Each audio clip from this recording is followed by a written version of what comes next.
Okay, here we go. So first of all, I want to thank you, Chu Lan Shubert Kwock. You are the first guest on my podcast. And for those who don't know me, my name is James Logue, and this is the Real Talk Experiment. So basically, the idea of this podcast is, like I was telling you earlier, I have a diverse group of friends and network that I think are really interesting people. They have a lot of really interesting things going on in their life. And I really want to give not only them, but others like a platform to kind of expose themselves and just to have fun. Yeah, talk story, as they say here in Hawaii. So what I would like to do for you, Ms. Kwock, is I would like you to introduce yourself to the people. Give us where you're from, what you've done, the organizations you belong to, and then we'll dig in a little deeper from there. Okay, I am 70 years old, and I came from Singapore. I was first girl in the village to get a university education on a scholarship in a really man's world, in a Chinese conservative society. And I gave thanks to my mom for always encouraging me to be myself and to excel against all obstacles. And I was a good scholar and a hard worker. I was brave, and I was determined. So failure was not in my book in those days. Contrary to now, I can accept failures as part of the passageway, but in my younger days, if I failed, it would have devastated me. But I was able to succeed because I never gave up. Right. So I came to Hawaii from Australia. I got married there, and I was working at the universities there, and I was a researcher, and I was an archivist. I did historical and also medical data research and compilation, and we have saved a lot of lives in the desert in Australia. But I wanted Hawaii because I like the climate better, and I also subscribe to the sense of aloha. And when I saw Hawaii 5-0, that was it. Yeah. Up I went, and there was only one airline leaving Australia to Hawaii, and we had to go San Francisco, and then we came into Hawaii, and it was very expensive, Qantas airline. So we flew over here, and it was the height of the recession in 1975. And I had researched how much an underwear costs at Sears, because it was like I was a researcher. I did everything, like how much is a can of tuna fish, right? And how much is rent? How could we survive on our savings, and what we were going to do, because we did not know a soul in Hawaii. So we came, and then we got an apartment that was furnished on Amana Street, 747 Amana. So we rented the studio, which had a pune, which was a Hawaiian sofa where you can sleep on them as well. Nice. So we went to Holiday Mart, which is the current Don Quixote, and got my first Chinese buns, the bao. Then I walked down the street. That was my first Kentucky Fried Chicken, where the Walgreens is now. Oh, wow. So it's been 40-some years. So I went into a business, real estate, where I knew nobody, but I became the top seller in 6 months. Oh, wow. I was working from 6 to 6 every day. And I would go through the office files, learn everything. In those days, we have agreement of sale. We have a lot of leasehold properties. So I became the number one seller in my office. Of course, it didn't go well with some people. Right. Office politics. So I learned my trade. I did all kinds of transactions in order to qualify for my broker's exam. You have to have 10 transactions of different types. Like you have to do rental, commercial, land, leasing. You have to do condo sales, house sale, and you have to do 10 different transactions in order to qualify you to sit for the broker's exam, and that was my goal. And you did that in 6 months? In 2 years. Oh, okay. Because it took 2 years. The qualification was you need a full-time 2-year, okay, residency with a brokerage company, and you also have to show that you have diversified experience. So I did that in 2 years, opened my own company, and I've been on my own for 43 years. Right. And you also do a lot of the community stuff. Oh yeah, that's my passion. So what I really want to dig into is how you got involved in Chinatown and the things that you've done. You started the Chinatown Business and Community Association.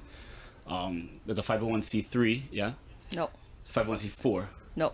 It's just a community nonprofit organization. Oh, I see. A 501c3 allows us to solicit contributions, and then the donor can deduct of their taxes. Right. But we didn't want to spend the money. It costs about $10,000 to incorporate. Oh, wow. And so we used the money for like the Chinatown Dragon. We used the money for the police station, for the signage. We used the money for doing things that community needed.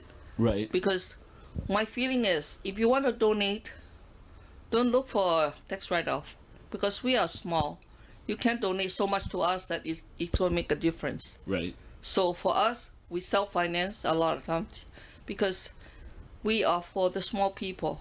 We are not for big outfits where corporate donors mean a lot for the tax base. For us, we are just a grassroots people organization to help the mom and pops. We don't need a corporation for tax reduction, just for those few donors who may want to do that. Right. I donate a lot myself, and I never look for it as a tax angle. To me, when you donate, it's from your heart. So I never ask for a receipt when I donate, because it's not the purpose of donating for good cause as a tax write-off. Unless you're a corporation and that's a part of your policy. And we never did get big corporate support for our little bitty organization that just serve the poor folks who have no voice and who look to us to have a sense of dignity and pride. Well, and you guys, the CBCA, or the Chinatown Business and Community Association, they did get the entrance, there's that plaque. Yes. That's you guys, yeah. Yes, we put a plaque at the police station.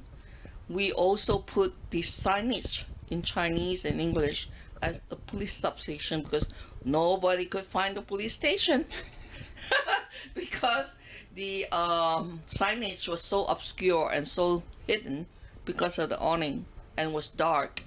So when we put the Chinese characters in bright red and loud and visible from both sides, people were cheering. They said at least they felt the police station was there to serve them, at least visually. And then not being able to find the police station, and then being told that, oh yeah, you should be safe because you have a police substation there. But it wasn't available to the people. Yeah. So it was like, all right, it's there, but it doesn't really serve us. Right. Yeah. So we did that, and then we also put the plaque there in order to foster cooperation, friendship, and appreciation for whatever the politicians try to do for Chinatown. If it's good, we appreciate it. If it's not good, we tell them it's not doing us any good. What made you originally, though, get involved into... Because did you live in Chinatown?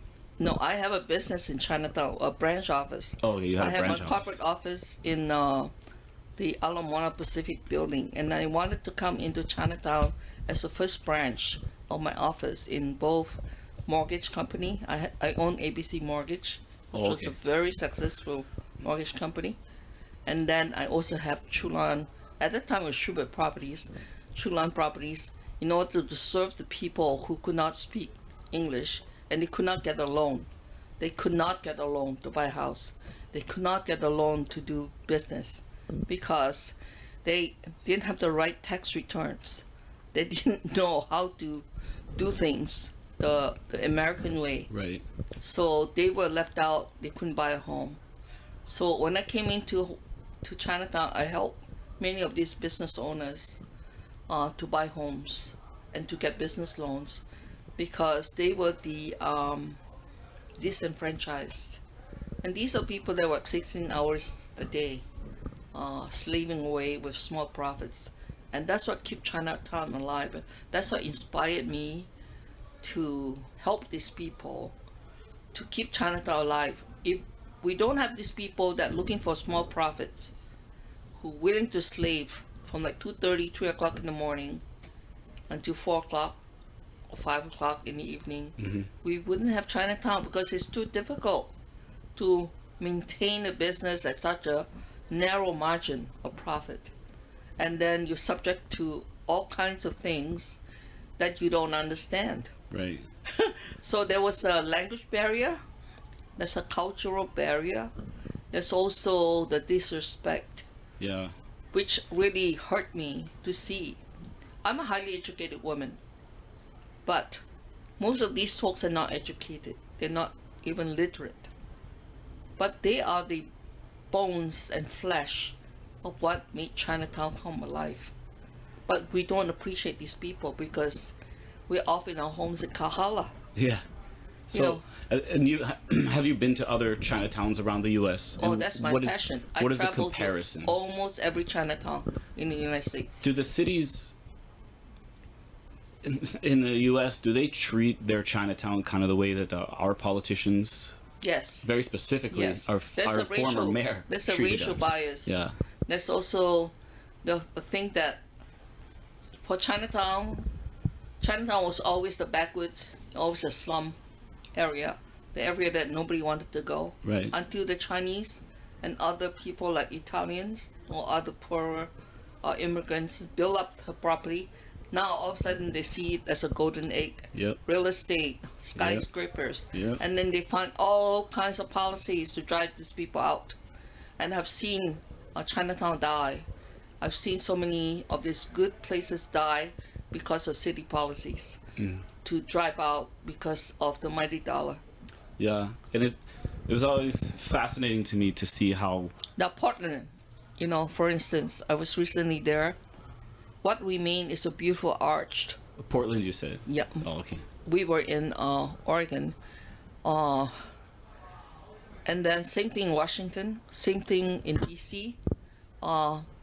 There was no more Chinatown except the arch reminding people it once was a great city, it once was a great community, but what did these people do to the heritage? And they look at short-term interests and they create policies that kill the Chinatowns. Yeah, and it's interesting. So I met you, 2016. I had run for State House of Representatives for District 29 in Hawaii. For those who are living outside of Hawaii, I ran because the seat opened up. I was involved in the Democratic Party here, and I had a future. My vision was to run for office eventually, way later down the road. But the seat opened up, so I figured it was a time where I could get my feet wet and check it out, figure out what do you need to do. It was a very ragtag campaign. I ordered my signs from like Vistaprint, and when they came in, they looked like darker than the image. I was like, what? But I had to use them anyway, and I designed it myself. It looked really bad. It was terrible. But during the campaign, I was told actually not to interact with you. I had seen you there was an event at the Democratic Party headquarters.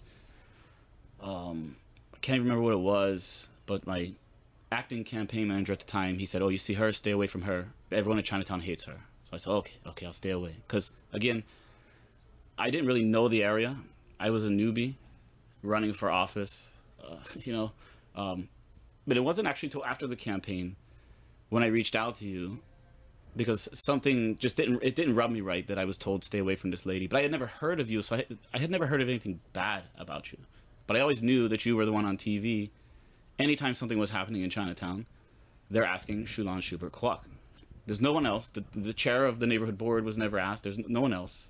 The representative wasn't even there. The senator, it was Chu Lan. So I remember I reached out to you, and we met at a vegetarian restaurant right outside of Chinatown. And I think ever since then you kind of brought me in and you introduced me to the community very in depth, more than I could have ever imagined. And our first I guess mission was the ball bouts. Yes. You had we had met, and then you invited me to the CBCA. I think I'd come to a meeting and then became a member. I don't know if I still have the shirt, but and then the petition for the ball bouts. Yes.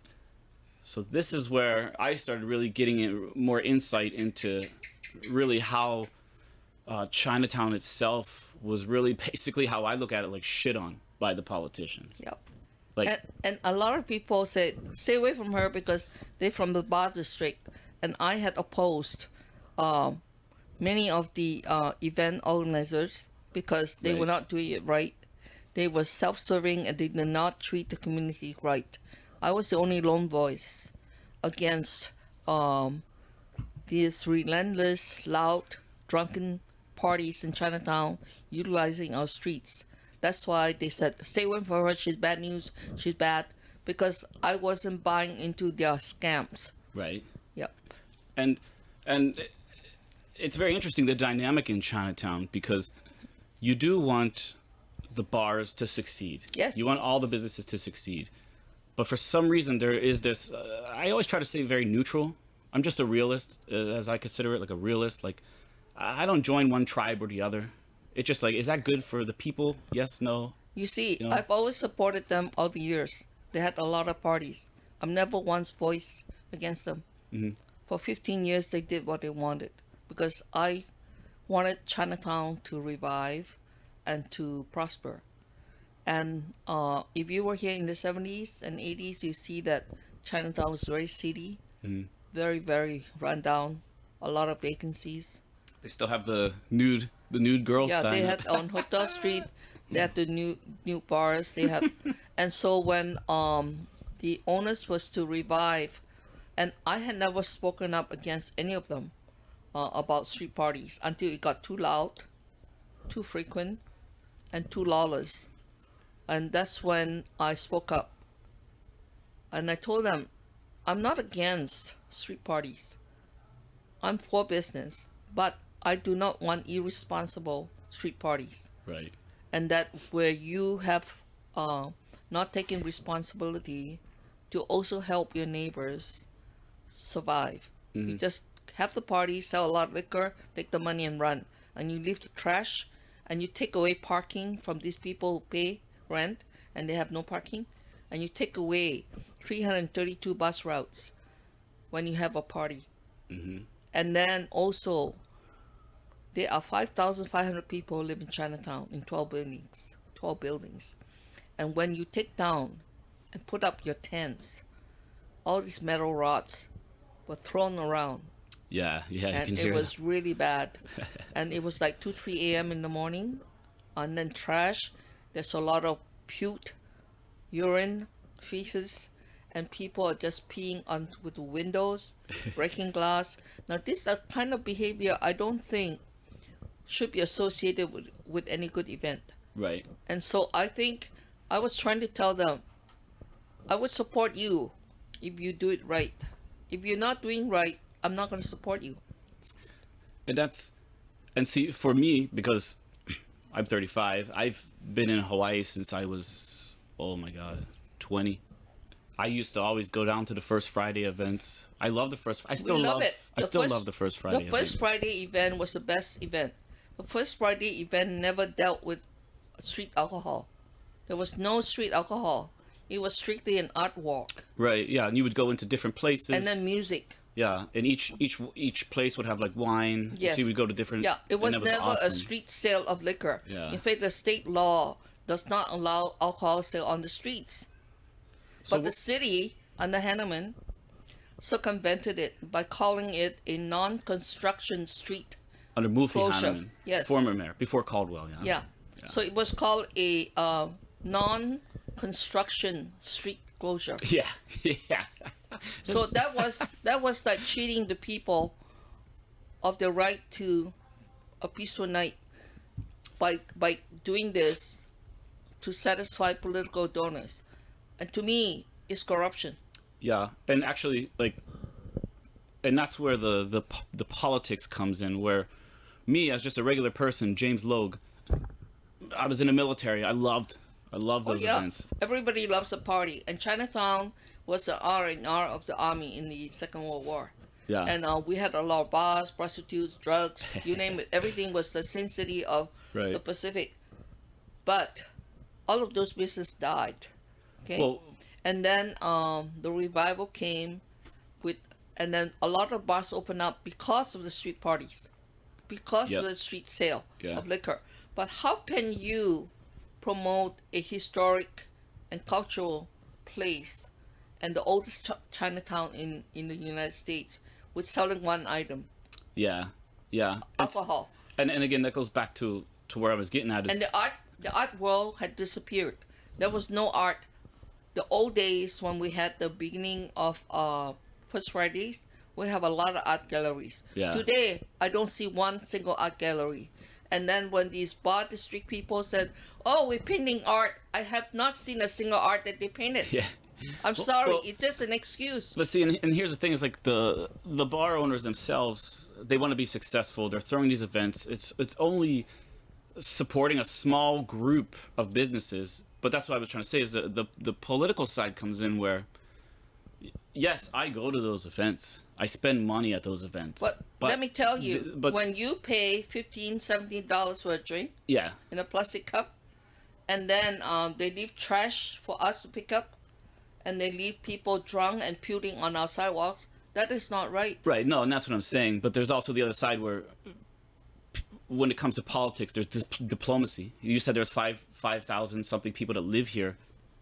Everyone knows that not everyone is going to file a complaint. Not everyone is going to do it. They might be bothered, but a lot of people are so disenfranchised with the government and how it operates that they just don't even interact. They don't even care. They have no trust in government. Yeah, they have no trust. And they do look to people like yourself. So fact, when you complain, or like the other gentleman from the other building, we all know, Mr. Steve Los, when he complains, it's not just Steve, it's not just Chu Lan, or it's not just James. There's a whole group of people that trust Yeah. you and your voice to carry their Because concerns. we are not people who get political donations. Right. We're not the people that have to pay back. I'm just an ordinary taxpayer who volunteer her time and her voice because I hear all this from the people and they're afraid to speak up because they're afraid of reprisal. They're afraid of all kinds of things. Their jobs. Yeah. They're afraid of being beaten out. They're afraid of a lot of things because that's how corruption works. Yeah, and especially Fear. especially here in Hawaii, Yeah. especially like Yeah. the corruption of the government is so deep, and Yeah. My credibility is my honesty. yeah, And my credibility is that I speak honestly about if the government or the mayor does something right, I praise him. Right. If he does something wrong, I'm going to say that's not right. Because I don't owe him a living. I don't owe Yeah. him any favors. yeah. And I'm just a citizen who is respected by the community for being honest. No, and that's how it should be. And I'm sure it's not just here in Hawaii. I'm sure it's every city. People see corruption. They know it's being corrupt. They gave up. They stopped caring. Because people don't feel like the government's looking out for them. For me, because I live here in Honolulu, and I'm involved in local politics. And for the longest time, I was always told. So I ran for office. For those who don't know, I ran for State House of Representatives. I ran 3 times total. In each campaign, I was always told, just keep your mouth shut. Don't point out the negative things about the, just kind of do you. But in reality, you really can't, because you have to separate yourself from your opponent, right? Like, you have to show, why am I running?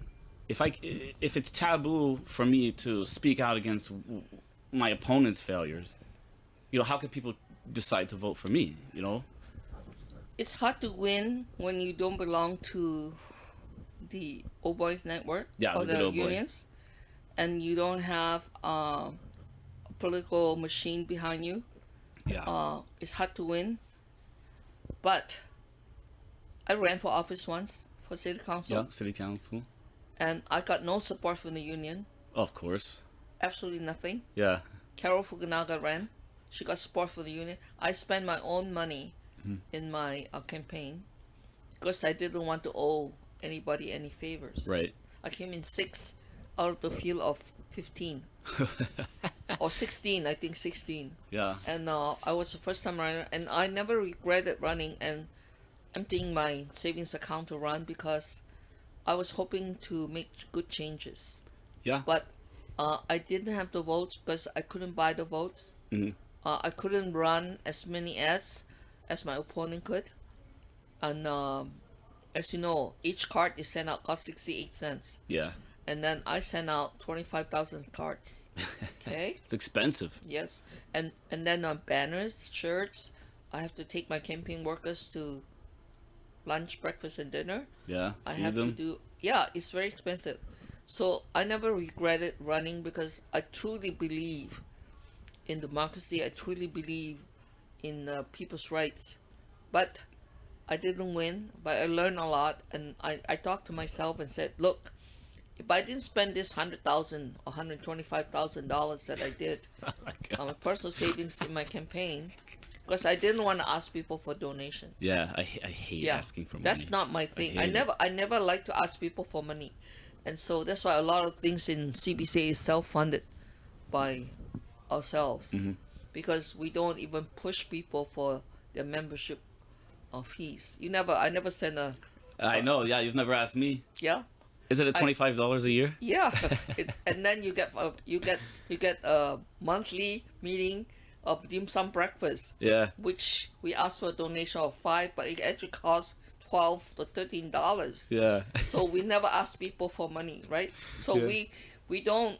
That's the reason why we don't want to incorporate, because we are not doing big things, and I don't think you need to do big things in order to make changes. I think an everyday person can make changes by changing the attitude, Yeah. by trying to be truthful to themselves and to others. I think those little changes will make changes overall if more people would do that. But a lot of people are scared. They are very worried, and then they are afraid to not toe the line. Right. And I'm one of those few people. I'm fearless. I do not think my life will ever change to suit the people that's trying to control me.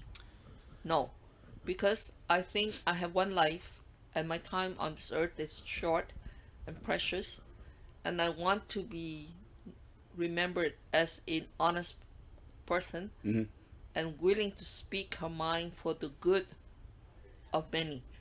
And see, and that's why, like, a lot of people that don't know you, they'll always ask me. They'll say, "Oh, James, how did you become so close to Chu Lan? Like, what is the secret?"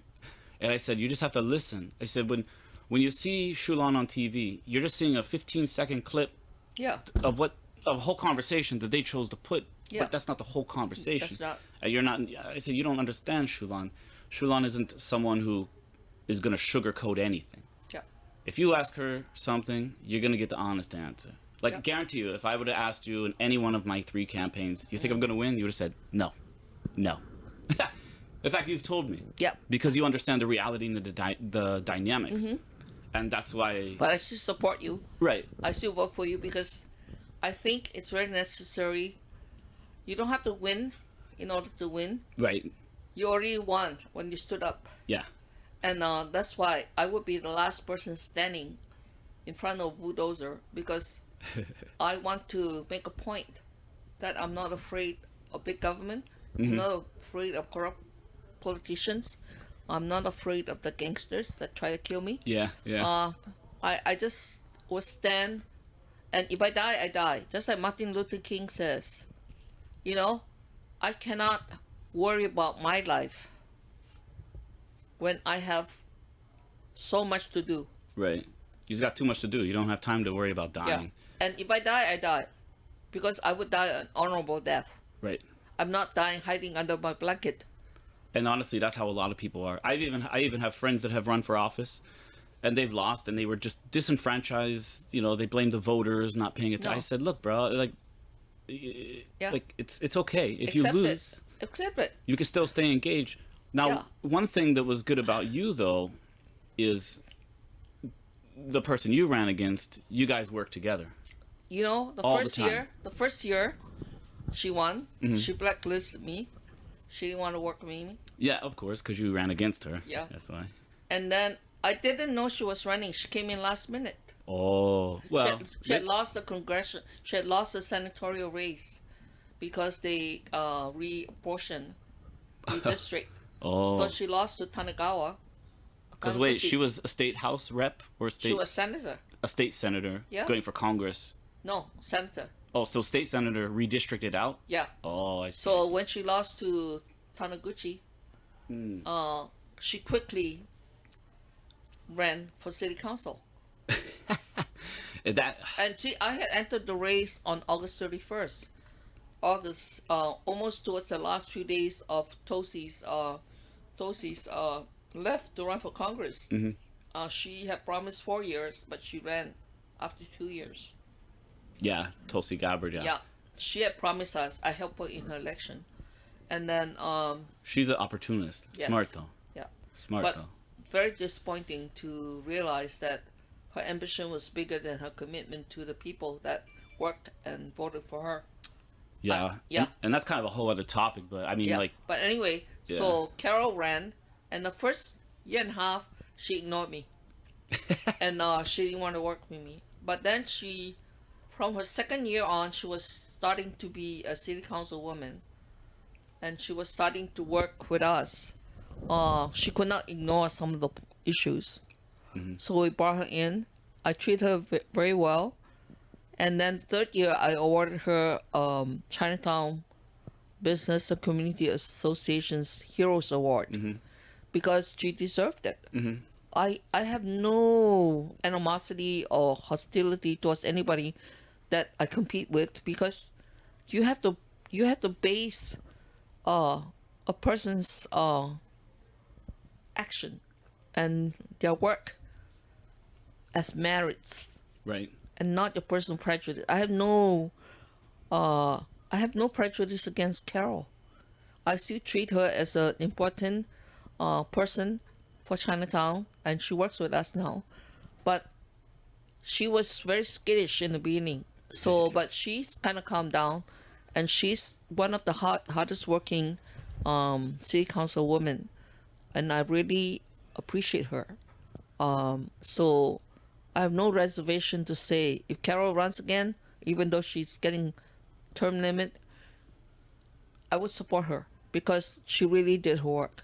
Yeah, and to be honest, there's a lot of politicians everywhere that just win and disappear. Many are just winning because they have the unions behind them. They have the name recognition, but they don't do the work. So those are the folks that I don't respect, and they know I don't respect them. Well, you know what's surprising about the union endorsements, which people didn't know, and even other candidates didn't know. The unions all have their PAC committees, but these PAC committees are just volunteers.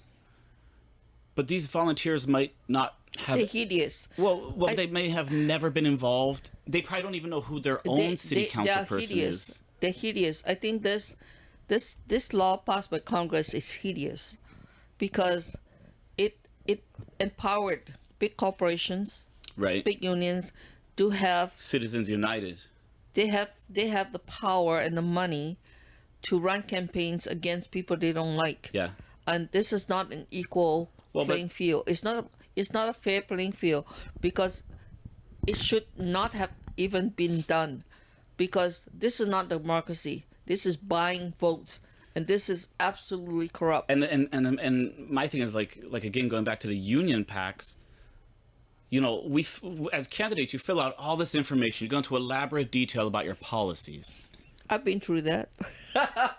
And these PACs, the people on the PACs, they don't. They want to own you. Well, they don't follow politics really. They're No. just on the PAC. They're dirty. They don't See, research And- beforehand. And then the law allows them to hide. They don't have to be limited by the amount of money they spend. yeah. And then they don't have to they don't need to inform the candidate of their choice, of their actions. So they are freewheeling any which way they want. And It's this is totally, I think this is such an aberration.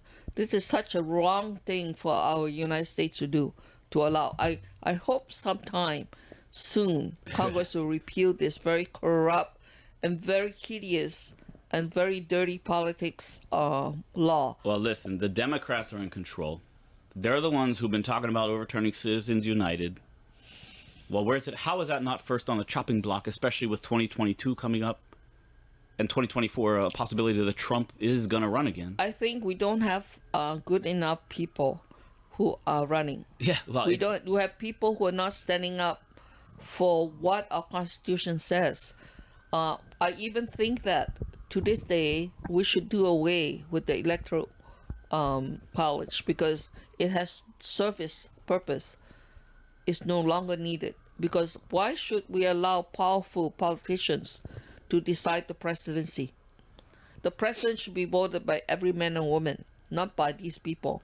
The electoral college doesn't work anymore. I think the defense for the electoral colleges, or at least one of the defenses, is there's a lot more people in cities, in towers, who live a different life than the rural America. So it's That doesn't. I don't buy that Yeah. anymore because with the instant internet and instant communication, not like when they used to be on horseback and they had Yeah, to go and you couldn't. to a little town Yeah. of 300 or 150. Today we all have cable. We all have cell phone. That today not a single thing pass through without an instant communication. It has served its purpose. Well- I understand the argument, but Yeah. it doesn't work anymore because we're not 18th century. We're not 19th century America. Well, I still think I like the idea. So, how the neighborhood board elections run, where they send out an envelope with every candidate and their bio, and then you get a specific key, a one-time use key, because you registered. You use that key to vote. It's the worst election. Well, but in my opinion, that's how at least the local election should be, because you get money out of politics. It's just publicly funded.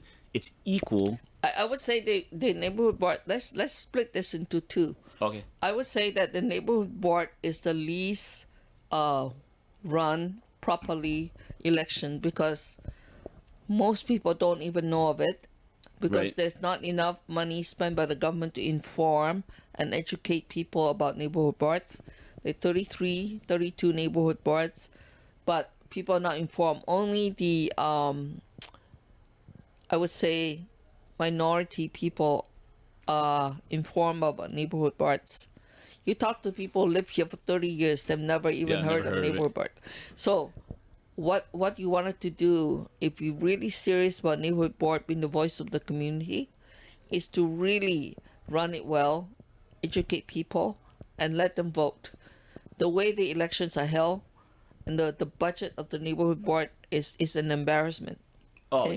yeah. And then secondly, talking about general election and how this is run, I believe that we should do away. I know this is not going to go, but I sincerely believe that every candidate should have an equal amount of money provided by the government to run. And Right. that there's no other advertising, there's no other sponsorship. So that it's based on the bio and the speeches and the debates. Well, and that's what supposedly Democrats are supposed to be pushing for, is publicly funded campaigns. Yes. Because you want to have debates, you want to have mailers. Yeah. You don't want to have just one You thing. want it to be an equal playing Yeah. field. But again, like even in the state of Hawaii, we're Democratic. We're a blue state. Now, are a lot of those Democrats really Democrats? No, they're Republicans who have to run as Democrats, and it shows. Many change their coats. Yeah. But they have to run as Democrats or they won't win. Republicans who ran and lost changed to Democrat and won. Yes. So for whatever reason in Hawaii, they will only vote Democrat, even though it should be Republican. But It's kind of an interesting start off as a good thing, and then it got corrupted. And I think that we have the most. I think we have the most reprehensible union love bedfellow with elected government, and unions support politicians that will serve their purpose, and candidates play into them because they need the money to run to win. So this is why we should not have the kind of election that we've been having in the last how many years now since we got independent in 1959. What, 60 years, 70 years? yeah, about I don't Yeah. know. I suck at math. That's why I Yeah. studied political science. No, but we became. That's why our politicians can't balance a budget. We became the 50th state in 1959. So it's now 2021. But you see, my argument is, we as a state could implement policy that says no outside money in politics. We're going to publicly fund it. Because of self-interest, the ones that want to win, they want to give up their money. Yeah, they will. Yeah, that's no. So if you have enough people who are honest enough and say, okay, let's do away with all this. Let's do away with all this union donation. Let's do away with all of this. Let's just put A and B and C and D on equally, and each one got $50,000 to run. That's it. I'm opening the Glenlivet. It's my bad. But yeah, no, same thing. But you know what? A lot of these people won't win elections without that money because they don't have a network of people who truly support them. Well, Outside of that's that. why the whole running election has become so complicated and so dishonest. It's not like when you're running for school president in your high school. It's very, very, very people oriented, right? Right. You go to each classroom, you stand up on a table and you give your speech, and then you have an election. You know, maybe you have a few buttons and shirts, but that's about it, right? But it's not that anymore because running for office is big business. Big business because lobbyists, they get you to write laws to suit them, to avoid taxes, or give them credit, or give them loans with no interest. So it's become such big business that they have to get involved. Like contractors, like look at all these contractors selling arms and defense weapons, Yeah. right? And they're the big donors, right? And you see all these Fortune 500 companies giving money because they want certain legislation in Congress. Yeah. So once a congressman can be bought, if Mr. A got bought, Mr. C wants to be bought. Right. So it just goes down. 50 senators and your 400 something representatives. It's the name of the game is competition, right? So they're not their independent selves. Our politicians are bought. I'm sorry to say. Oh yeah. Very sadly. Locally and congressionally. Yes. Which brings me to, in 2013, I used to work at the state capitol as a legislative aide. So I've seen a lot of things. I've seen a lot of legislation going through. I've seen the lobbyists come through. They bring their gifts and whatever. And it always bothered me because, like, maybe like yourself, like Chu Lan doesn't have time to come to the Capitol to lobby for these bills that will impact homelessness. But when you come to Chinatown, there's a ton of homeless here. And in 2013, I was living in near Pi'ikoi, and I had seen some homeless people. When you start going into Waikiki, you started seeing homeless people, and I had asked my boss. She was a representative from the Big Island, really great mentor. She was kind of like you. She was very straightforward. Her name was Cindy Evans. I love her to death. And she just said, I asked her, I said, you know, all these bills that are being introduced, none of them are addressing homelessness. I said, there's like crazy people walking around my building, you know, yelling at the wall. And she said, well, to be honest with you, it's not a big enough problem yet. And no one's going to address it until it's a big enough problem. Also, that same year, I attended it's kind of like an emergency informal session. I forget what you would call it, but it was about the impacts of climate change on Oahu. And this study group was supposed to inform the representatives about how Kamehameha Highway basically needs to be pushed in about 100 feet, because over the next coming years it's going to be it's going to be deteriorating, which we already see. Not one representative was in this meeting. It was a bunch of us legislative staffers, and even when I brought it up to my boss, she said, again, like, you know what, it's not a big enough problem, no one's going to address it. Now my thing is, when we start looking at things like the rise of China, the whole thing with China was that China was a copycat nation. They copied American ingenuity. And then, all of a sudden, they surpassed American ingenuity. They are the leader in artificial intelligence right now. Because of their policies, they can collect data on their citizens 24/7. And the citizens are kind of okay with that. But it's interesting to me that in the US, we have a very short-sighted plan, especially for politics. So a state representative has 2 years. So they only want a win to be able to talk about, because they need that for their next election, yeah? And it fascinates me. It's the same as our Fortune 500, because they're into short-term goal, and then they want to push the profit margin. And the most hideous things that this corporation have done is to not have a real voice for the company. Right. They put you on a robot. Yeah. Yeah. A roundabout. And you can never get a hold of anyone. So I think that's the worst business plan anybody can have, because your receptionist is the voice of the company. Mm-hmm. And when you put a robot that doesn't understand you and put you through the rigors of going through 8 or 9 spots before you yell into the phone and say, I want to speak to a representative. Please. This is why we fail in business. This is why we have short-sightedness and people with no vision. They're only looking at the quick dollar the next 3 months. Yeah. So when you have corrupt corporations, you have corrupt, short-sighted politicians. Yeah. They're only looking to get elected, no matter how. Yeah. They forgot they're supposed to represent the best interests of the people. Yeah, the ones who elected them. Yeah. To them, it's just a vehicle to get to the next step.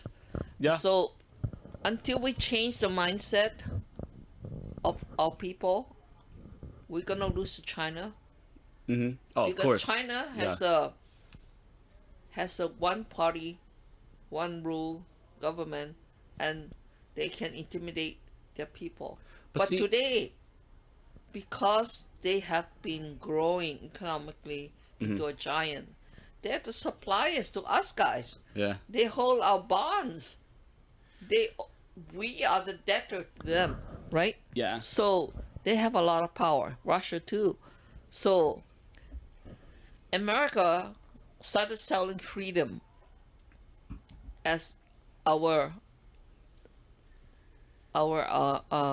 banner, that America represents freedom, represents one man, one vote. Yeah. And you can be free to pursue your dream and your happiness. To a great extent, we still have that, but we have lost sight of that. We have totally lost sight of that. We have people like Trump, who has really brought our country back so many years. And it's so sad to have a sitting president inciting a riot to try to kill our elected Congress people in session for going to a vote where he was not going to be certified. Yeah, so to me, that was wild. That is how crazy and how very degenerating we are compared to even like 15, 20 years ago. I mean, I don't, at the end of the day, I don't care about the Democratic or Republican Party, because in my mind, they're all playing us. They're all playing us for That's fools. why I said, we should not, like, the way the elections are set is wrong, because you have to do your primary election for one party, right? Then you go to the election overall, right? The general election, your primary election and general election. We should just have candidates, no parties, and we elect the person with the most popular vote. You don't have to belong to a party to run, right? I wish it was Yeah, that way. but the way it's set up is so that they can stay in power. So this is how unions and Democratic Party, Republican set up so that they can continue a two-party, three-party system, so that they can ensure they're in the game. Yeah, and it's, I mean, And the people who are running as independent do not have the network or the machinery to run a big election. So it self-defeats. It self-defeats, because that is why you have this crop of people in Congress in the last 10 years that we got gridlock. We're not passing any good legislation.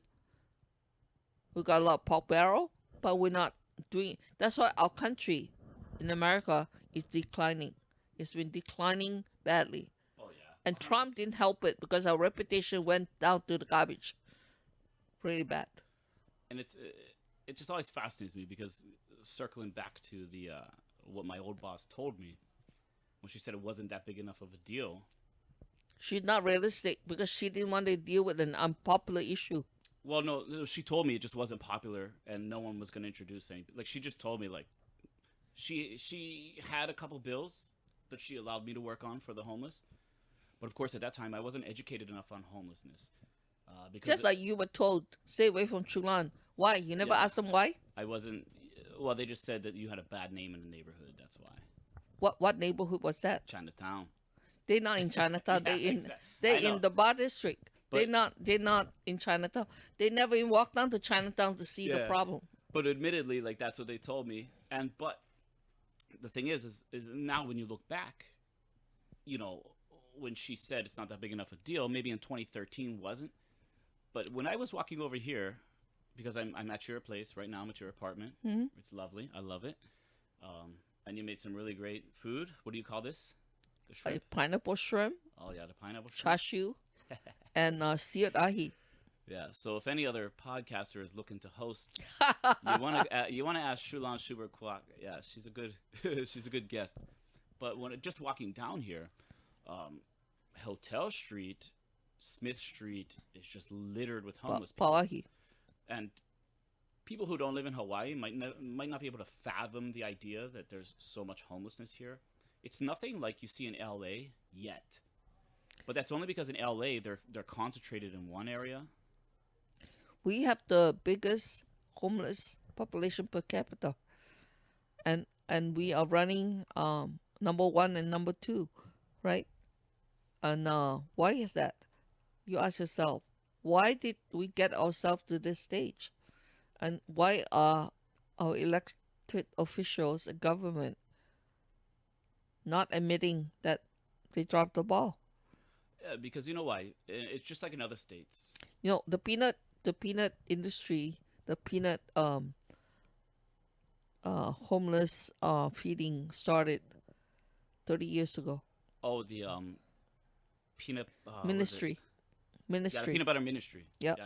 From Started. It was right outside here. the and, Institute of Human it- Services. Yeah, it IHS. was 30 years ago. Mhm. And then increasingly we got more and more homeless from the mainland. We have Yeah. more and more homeless from our injured and our injured veterans. Then of course everybody watched the movie One Flew Over the Cuckoo's Nest, and then they started letting out all the mentally ill people that they are not taken care of, and it was an excuse. Yeah. It was an excuse. So we are actually inheriting that policy where a mentally ill person unable to fend for himself or herself is left on the street. And then who on the street has to deal with that? The community Yeah. And around them. and for me, And this is completely a very big a very big irresponsibility of our government. And it kills me because it's in my opinion, it's the nonprofits, it's the ACLU, it's the other nonprofits who get grant money every year, and they have to have something to fight against. Well, I'll tell you. So they For don't- instance, right now, but they don't want you to forcefully put someone into treatment that they need. That a doctor, a psychiatrist. This is not. They always compare it to Nazi Germany. Oh, you're gonna force people to take medicine. No. This is America. This is trained doctors. They need treatment. a few days ago, there's an article in Civil Beat concerning ACT, right? ACT is a law to have a community person or a nonprofit petition the court to have the court rule on mandatory treatment Yes. for our mentally ill person who is unable to decide for himself or herself to take medication or get into treatment. And the person is living in filth, unable to take medication, unable to eat, unable to Just really live. unable to sustain themselves. Yeah. And so then the public defender's office, by the nature of their mission, jumps in to defend this person. ACLU jumps in to defend this person because it's by nature of their mission. They're not looking at a human being. They're looking at their mission. So they are making it a technical situation where they're fighting against the best interest of this person whom they're supposed to protect, and they're not protecting. Yeah, and that's interesting to me because, like, if I'm out on the street, or if you see my mother on the street and she's urinating, defecating on herself, I want you to force her to get the treatment that Yes. your certified psychiatrists, determine needs. IHS has a really great program where they do the shots. I think the shots are for schizophrenia. Only if they're willing to. Yeah, but the thing is, with those shots, they spend 2-3 years, building a relationship with these people. So I work at the food stamp office. So I see all kinds of things at the food stamp office. Yeah. I had a client's representative, which was his sister. He was a Korean guy. She came in and she was like in tears because we were just talking. She was helping him get his food stamps. But she was in tears talking about how this IHS program got her brother off the streets for the first time in 10 years. It took them 2 years to do it. But he has housing. He's housing first. He's not running the streets. He's not masturbating in the hallways like a lot of these homeless people. So, like, I get it. Like, if you're a bleeding heart and you just think that everyone should be able to make their own decisions, a lot of people can't. And a lot of these people out here need us. But I'm telling you, ACLU is great. Public defender is great. But I think I like them, but I think as far as this is concerned, they're thinking about their mandate. They're thinking about their grant. They're thinking about dumb guys surviving, but they're not thinking about that homeless person who is eating his own shit. yeah. Well, but here's my thing. If I'm in the ACLU, And they don't have another solution Well- other than fighting us. right, and they just fight everything. Every Yeah, policy they fight. don't have a solution. If ACLU tells me I will house this person, I'll take care of him. I'll take him home. Yeah. Yeah. Hello, Mr. Wise, where are you? And then talking about public, take these people home to your house. But They no, won't. Because these politicians don't they're live- protecting their jobs. These politicians don't live in the areas where these No. homeless are.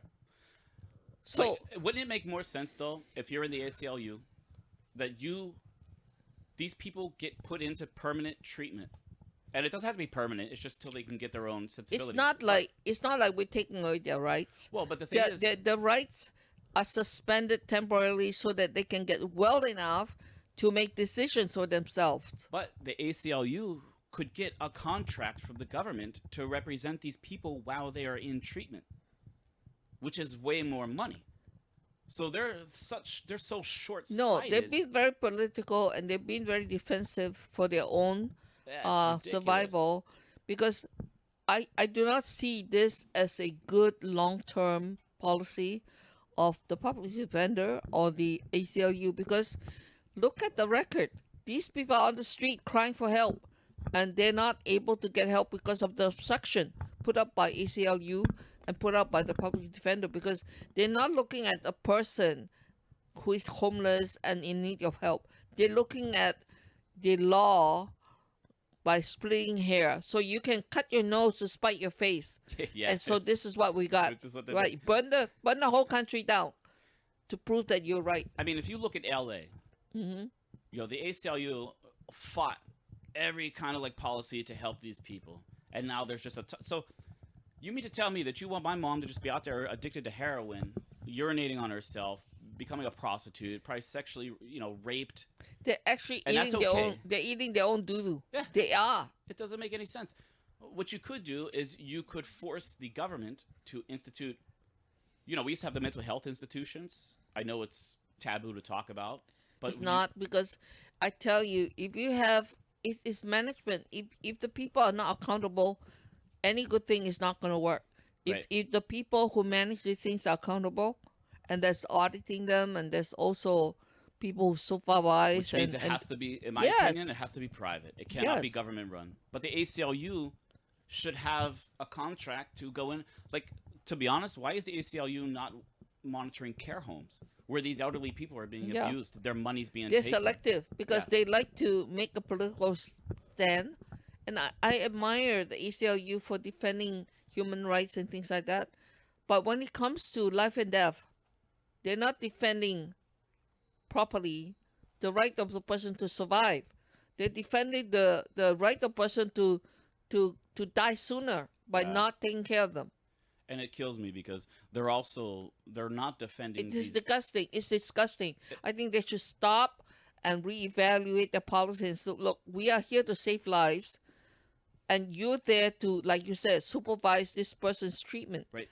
Which So they his would be his great rights at. are not taken away. Nobody's abusing this person by telling the person you need to get this medication to calm you down because you're high on dope.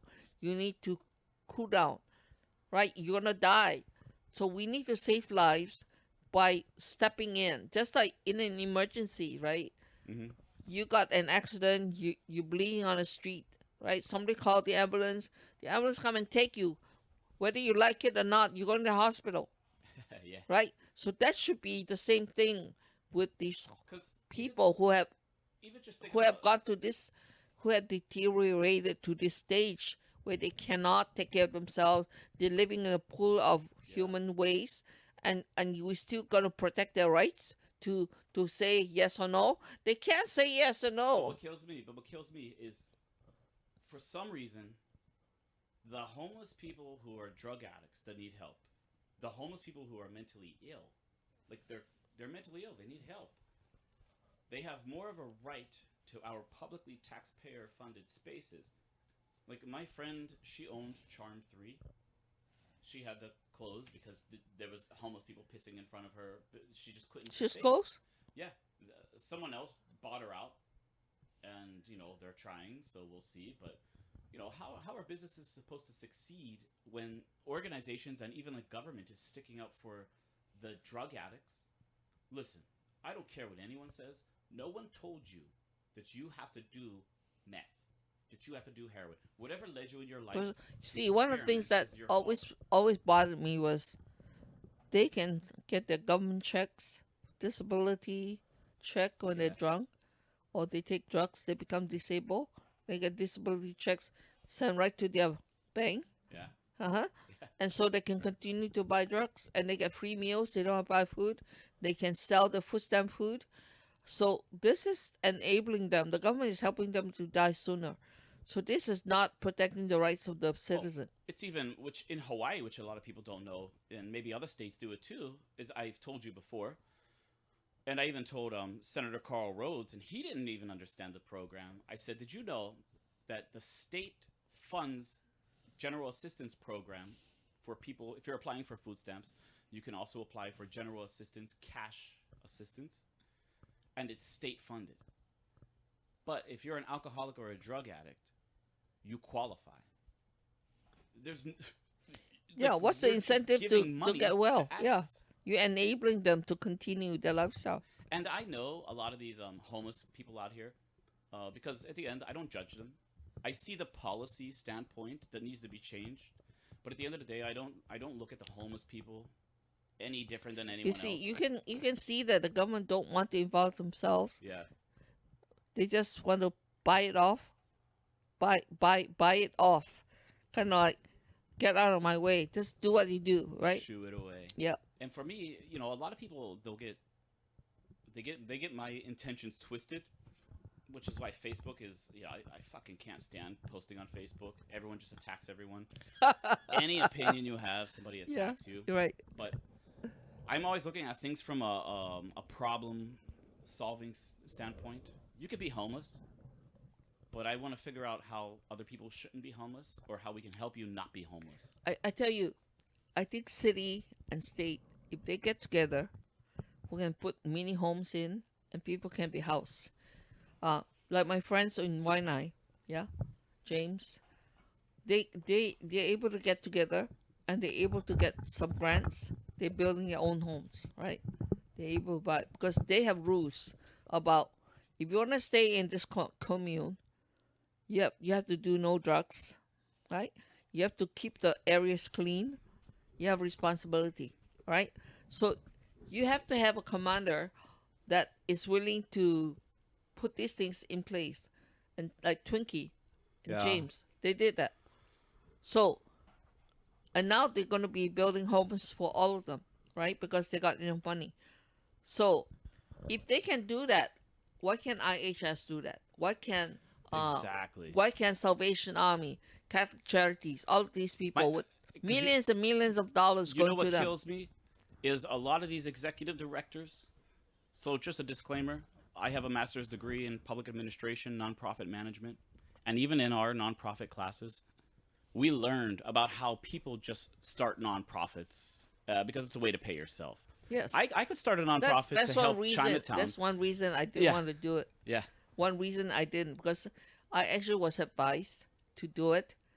Then I can pay myself a good salary because I don't want to do that. And that's what people told me. They said, oh, you should do one for the homelessness. Yeah. And you could pay yourself a salary. I would not want to be involved in a scam to pay myself. But my thing is, when you look at the job descriptions for IHS, you have the executive director who's making $162,000 a year. More with other benefits. And then the employees are either volunteers or they're working for minimum wage.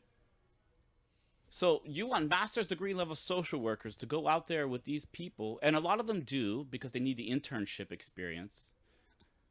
But it's like, wait, you get $12 million a year from the city and county of Honolulu, which is what Kirk Caldwell was giving them, plus whatever the state gives you, plus whatever your donors give you. How about you scale back your programs to something manageable and to where you could pay your employees something? But I think maybe 10 people get paid very well. The rest are not. But I think they just grab too much and they cannot manage. Yeah, I mean, at the end of the day, they do good things or their vision is good, but they don't have the people to run it well. Well, it's just like when they wanted to buy the property in Chinatown. Yeah. And then they lied to the media saying that we supported it, but no one ever knew about it. They did the same thing in Kalihi. And in Kalihi, and thank you for helping. You see, I have never opposed Akani. Yeah, me neither. I have all these years, I've let her do what. But when she marched in Chinatown with that lame excuse, I said no. I told her, I said, no, I cannot support you on this because I don't believe that's your real mission. Well, just even too, like how many homeless in Chinatown? We have several organizations that help homeless people already, but all it is a beacon. And what IHS won't admit is that homeless people are bussed in. No, you see, they wanted the $1.7 million. Yeah. And they wanted to have a foothold from the CARES Act. No, they wanted a piece of real estate that you want to own. Okay? Yeah, and that's terrible. No way. And no it was way. it was no way. They had lost sight of their mission. It became like they are asset building and they were being commercializing everything. And to me, when Connie did that, I told her, I said, Connie, I've never fought you in 20-something years. Mm-hmm. But I'm going to put my foot down on this one Yeah. because you way out of line on this one. Well, and the same move that they. So I was surprised when I was running for office in 2020, and then the people in Kalihi reached out to me, and they said they had reached out to you. Yes. But they didn't hear back from you right away, and I said, okay, I'll ask Chu Lan if she remembers. But Actually, they called me on a really bad week, and then and the message that they left on my cell phone wasn't clear. yeah, so you didn't understand. I didn't understand what they were talking about or what they wanted. So until you called me and I said, oh, that's what it was. I wasn't clear because they were just 3 people called me. Just Yeah, they were all pissed. they were just talking about things that I didn't understand what they're talking about. Yeah. So until I understood it, I went and I met with them, right? So but as far as the Chinatown one, it was like Connie was speaking out 2 sides of her mouth. And that Zoom conference Was a joke. Was a joke. Yeah. It's That all was sugar-coated. it. That was it. She was not allowing us to ask questions. Yeah. She was like doing a big PR, I had put several questions in there, and then they No, closed they off the ignored chat. me totally. Yeah. I was happy though when Connie came to the neighborhood board meeting. Disclaimer: I'm on the downtown Chinatown neighborhood board, so I was happy when she came and she said, "Hey, look, we understand. We heard the community. We respect that." She was super cool. As long as I've known Connie since 2016 as well. She invited me in. She gave me these presentations about IHS and the homelessness and what they're trying to do, and she's very straightforward too. Like, she'll tell you that the homeless people don't need sandwiches from the church. They need medication. But we need to be able to force them to get the medication. That's the only way we're going to do this. So I was so happy when she came to the neighborhood board and said that. And then when I got the message from the residents in Kalihi, the IHS all of a She sudden... was quite devious. Yeah, She was all of a quite sudden devious, IHS popped up in Kalihi talking about... She was quite devious because I think she was trying to do a lot of things and she got greedy and she could not resist the money. Yeah. So she quickly put together a program. They never had this program. Yeah. And then because they could get away with the CARES money without council approval, so they were saying, wow, I could buy my building now. But here's the thing, like even Caldwell was so quick to say, oh, Chinatown, just throw it in Chinatown. Oh, he never loved Chinatown. Oh, fuck you, bro. He never Chinatown, loved bro, we have Chinatown. enough shit going on in Chinatown. He was just pretending to love Chinatown because it's good I can't politics. stand that, dude. But it was surprising, though. When they reached out to me from Kalihi and said, oh, this is what's going on, oh, shit. And then I felt bad because I really like Connie Mitchell. She's a good person. I've invited her to be on the podcast to discuss homelessness. I have no interest in discussing those incidents. I just really want to talk about homelessness. So we'll see if she'll come on. But at the end of the day, like, you have to be respectful to the communities that you want to operate in. I think she was very misguided by the money, and that I don't think that she knew the full extent. I think she was probably told by the city that this property is good and you should go for that. She didn't know that she was told that her people went door to door in Kalihi telling them what was going on. She went to Golden Cabinets. She was blindsided. No. Well, Connie was blindsided. No, the people went and asked the few merchants, maybe 5 or 6. Yeah. And they said, do you want us to help you with getting rid of the homeless people? And of course they say yes. Yeah, they said yes, please, of course. Yeah. But they did not tell these people, we're going to be taking these people right next door to you. Yeah. We're going to hang around and we cannot control them because they're free to come and go. Yeah. Yeah, and that's the thing. But when I saw Connie's face during our meeting, I felt like she was blindsided in the sense where her people told her, hey, we went door to door, we passed out flyers, but they weren't truthful. Even the representative, Daniel Holt, disclaimer, I ran against Daniel Holt.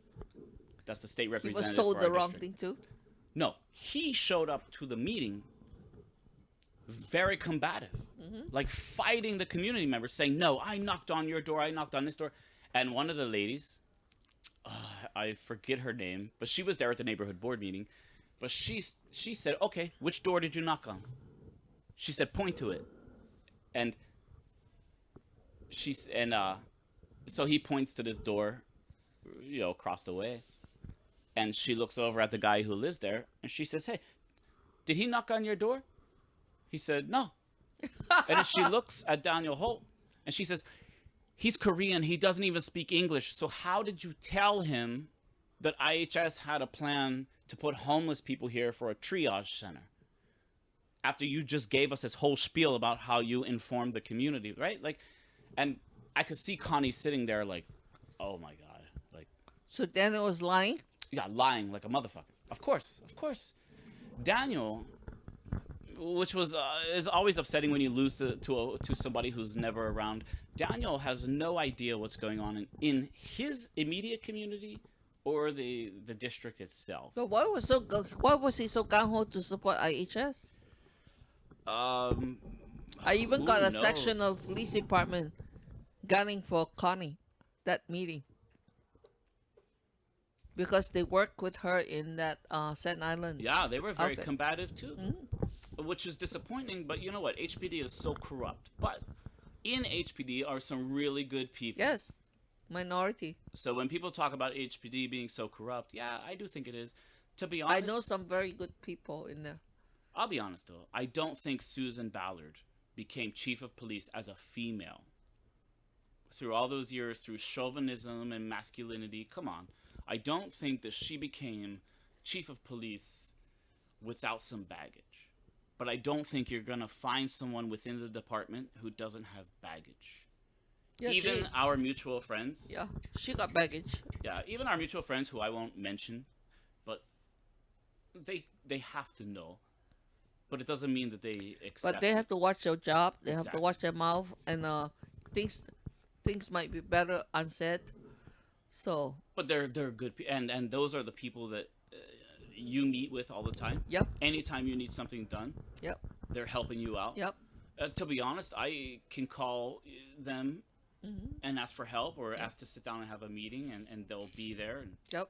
And then they also have their hands tied to some extent, because that's the way our system has evolved, and it's sad. But I'm fortunate in that nobody bothers me, really. They don't bother me because wait, what happened when we were going after? There's a store in Chinatown, and at the store there has been multiple murders, fights. right Arrests. somebody protected that store. Yep. Yeah. So for people living outside of Hawaii, if you live somewhere like Chicago or other areas, The worst thing is that the liquor commission did not do its job. well, but the thing is, like there's a mafia control in a sense, not necessarily the mafia, but there's a mafia control of some of the businesses in these areas, and you know what? In a sense, I respect them because there's multiple levels to the economy itself. Whether it's you go down to like prostitution, pimps, illegal gaming rooms, the legal stores, everything. There's so many layers But I think of the this economy. store for years had gone unsupervised, and for years, and we got 100 signatures from every store around it. And the chairman of the liquor commission refused to vote on this. And then the agency never scheduled us for hearing. Right. And then they got automatic renewal. But in their defense, it was because they said there was no reported. Yes. So Because those that murders. was the whole game. That was the whole game. Yeah. Where there was no supervision or enforcement. There was nothing, and then people didn't trust the system to call in to report. Even if you call in to report, just like Steve Flo found out, their system was not perfect. It didn't record the complaint, and they actually had a street party, and he had called in about the noise, and then their system said there was no complaint. They never received a complaint. Yeah. Well, So I they mean, completely wash it out. So whether it was a systemic problem or it was planned that way, but finally one person said, yeah, there was a Honolulu Liquor Commission person there, and but it was not in the database. It was not in their system. So the same thing could be happening with Mauna Kea Liquor. That anything that comes in from Mauna Kea Liquor is voided. oh, Is of course. It's erased. It's Who knows? It's irrational to think. That there's no complaints. I mean, the people living across Yeah. from they, I'm sure they complain, but how come there's no record of the complaints? It's just irrational to me, and I don't blame HPD for this because they're not. You think Duke's Bistro would not complain Right. of what's going on? But I don't blame HPD because they're not prosecutors. But if there's 3 murders in 2 years outside of a specific store Yeah. that already has community complaints, Yeah. maybe not official through the liquor commission, Even with the lack of community complaint, because you have a community of people who can't speak English, they're not gonna Yeah. complain. So if the same person complain, they discount you, right? That's like when I complain, they discount me, right? Because I'm the complainer, right? On Chu Lan complains, right? So, but there were 88 police calls to that store. But you see- 88 calls. But that goes back to my original thing where I was saying, like, people don't want to call themselves. They'll go to Chu Lan. They'll go to even Dolores or anyone else. But the police received 88 calls in 1 year to Mauna Kea Liquors. Okay? Yeah. And the police commander testified. And the mayor testified. Yeah, and the mayor testified. Yeah, and yet they went on and renewed the license. To be honest, that was the best thing that Caldwell could have ever done. And that's the first thing he ever did right. And that's, to be honest, that was the first thing he ever did right. for the Liquor Commission themselves to vote against the mayor. And you know what Like, the what? prosecutor of the Liquor Commission said to me? He said, "Oh, Chu Lan, Mauna Kea Liquor is your victim." Can you believe her saying that? They're not a victim. But see, what kills me is, like, I always... No, she actually, when I went to testify, she told the hearing that Mauna Kea Liquor was a victim. Yeah. So the guy... How screwed up is she? So wait, the guy, the big-ass Samoan dude who sits outside in the chair because there's a gambling room upstairs. Yes. They're a victim. Like, see, and that's the thing. Like, these politicians, they don't get it. So I've even told Senator Rhodes, because he's always introducing these anti-gun bills, and I always tell these other Democrats who support anti-gun bills, because I'm a Second Amendment supporter. I'm a Democrat. I own a firearm. I always tell them, like, yo, like, you don't realize, like, all these bills that you're passing, they only hurt me as a legal gun owner. I could take you to any bar in Kalihi, or in Chinatown even, and we can go and we can get some equipment that you didn't think was available outside the military, because you guys don't have control of the port. So when you talk about, now they're talking about what, they're upping the fine for fireworks, because fireworks are illegal in Hawaii. So for people outside Hawaii, you're not allowed to own fireworks in Hawaii. But I guarantee you, every New Year's, every 4th of July, you go onto YouTube, you live stream Waipahu, Kalihi. We have the worst cannons. We have I have people firing off cannons over Well, here. but I'm saying, like we have fireworks galore. So How did they get in? you can't even, because the ports are so porous. Yes. They don't scan the crates. They only investigate every so many. They have, they might have like 30,000. No, there are lots Barges of coming ones in. I'm sure. I'm So- sure they know when it comes from China that it's got to be something funny around July but 4th. To and be honest, around- like, our ports are so porous. Like, they don't have the technology. I think the governor did ask for these scanning devices that will scan, but the cost to the consumer is going to go up dramatically, because the time it's going to take to scan each container that comes off. Well, have Oh more my fires God. and even this year they have somebody got burned, right? Yeah, and for me, I just say, hey, so be it. But the illegal fireworks, somebody was selling them. They know who's selling them. You know where to get it. So the police know who's selling them. How come they're not arrested? Listen, the police know where the game rooms are. Yes, they do. My friend was dating. Our police department are pretty smart. Yeah, listen, my friend was dating someone from HPD. They go to the game rooms. It was just a couple weeks ago that this person was like blowing up their phone to pick them up because whatever, there was drama going on. But people in HPD know, listen, yeah. I'm a nobody and I can go into the game rooms. Yeah. I used to go to the game rooms. I used to pay like $40 to go in.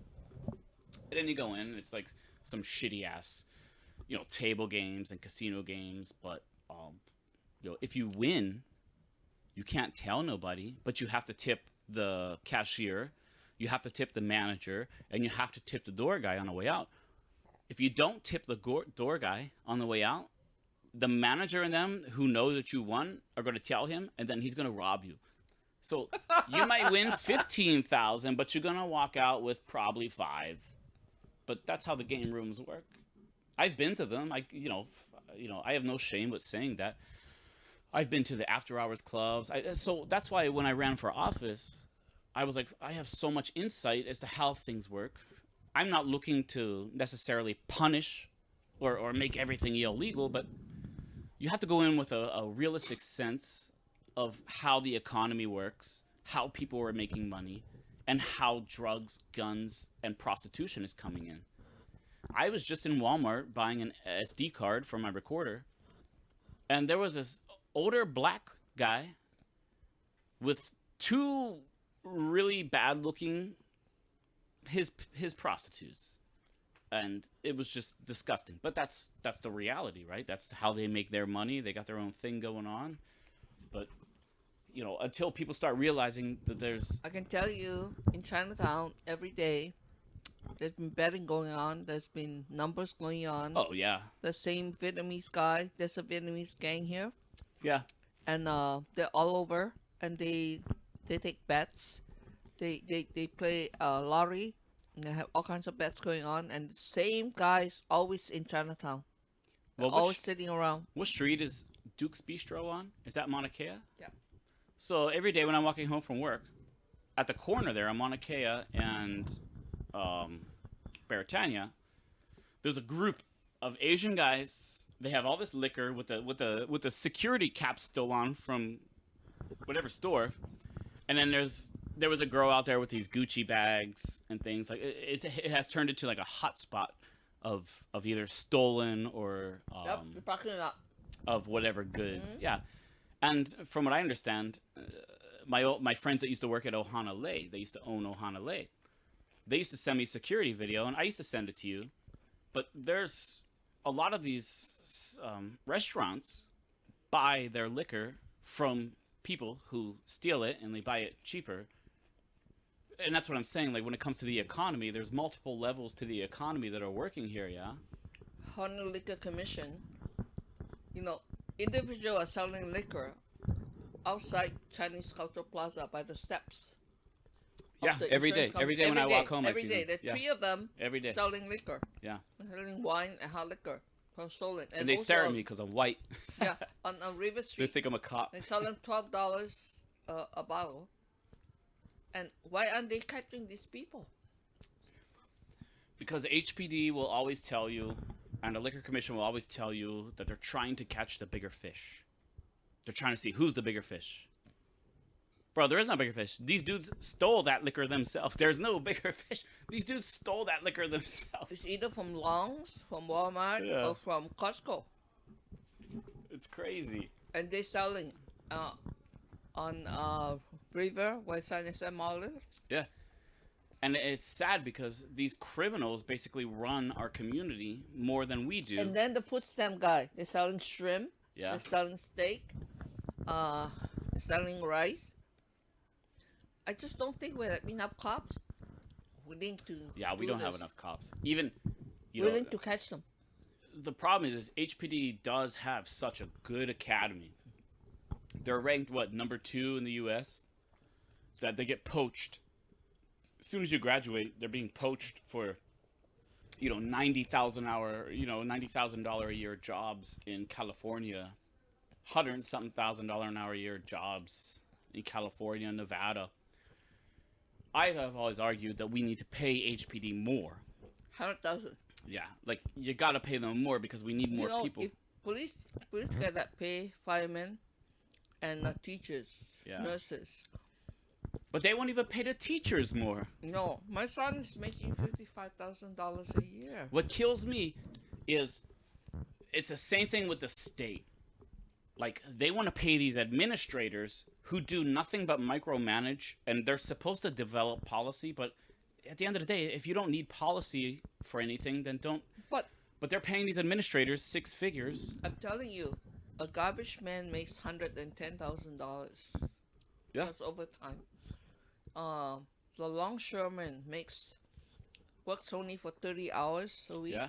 and he's making $115,000 a year. Yeah. But we need teachers. You just get maybe 50,000. That's terrible. We need teachers to make as much as that. It's not fair. The problem is we're too busy paying administrators and principals. Yeah. But, even with this virtual online learning. I always wonder about the salary commission and why they consistently voted for Caldwell to get more pay. Listen, I will never. Because the commission was appointed by him. I will never hate the player. I can always hate the game. But to be honest, I never disliked Kirk Caldwell as a person, but as a politician, he's a nice man. Yeah, he's a super nice guy. Yeah, I mean, he came to my birthday party one year. But my fear is... No, he came to my birthday party one year. Yeah. And he was just like a regular guy. You like him. Super cool. I supported him. He's a nice guy, but I think he's one of our worst mayors. Yeah, he's not a good executive.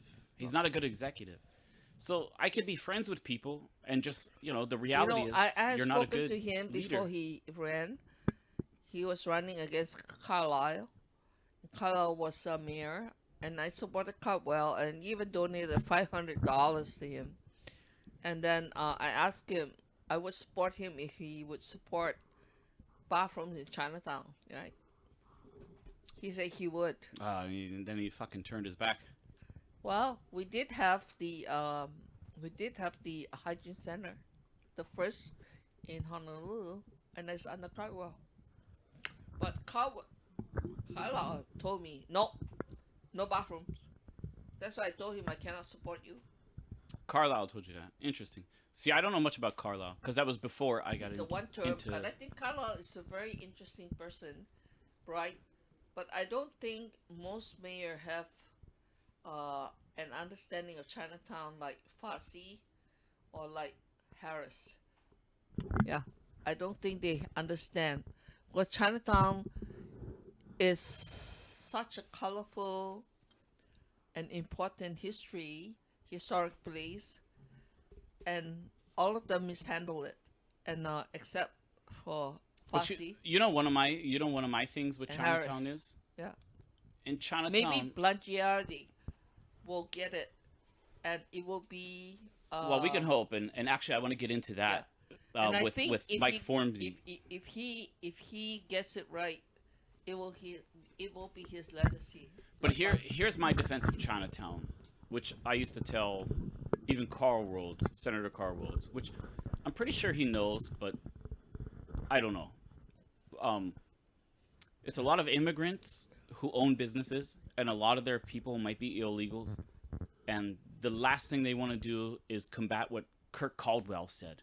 So when Kirk Caldwell came around and said, "Oh, we're gonna put these stupid ass fucking ball bouts around your shit, and yeah, we're gonna cut off all your parking in your garage and your garbage and all that shit, and yeah, but we're gonna do it.